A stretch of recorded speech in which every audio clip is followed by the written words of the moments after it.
Hello everyone, welcome to my channel Initial Solution. Today in this video I'm going to show you how to see who viewed your TikTok.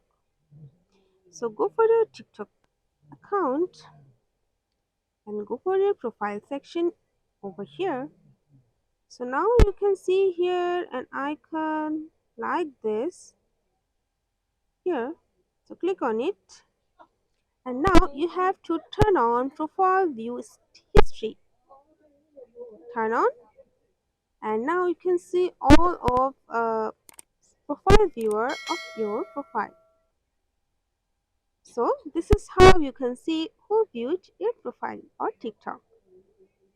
If you found this video helpful, then please like, comment and share, subscribe to our channel and don't forget to hit the bell icon for more videos. Thank you.